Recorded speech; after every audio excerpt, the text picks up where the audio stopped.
Today I'm fishing at the Kankakee River in Kankakee, Illinois. I fished all afternoon in different spots without a single bite. At about 7 o'clock, I threw on a Kelly's Firetail and tried one more spot.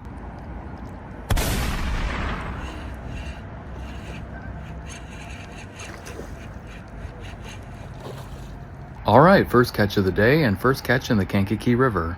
17.5 inches, not bad. For some reason I don't have a lot of luck at the Kankakee River.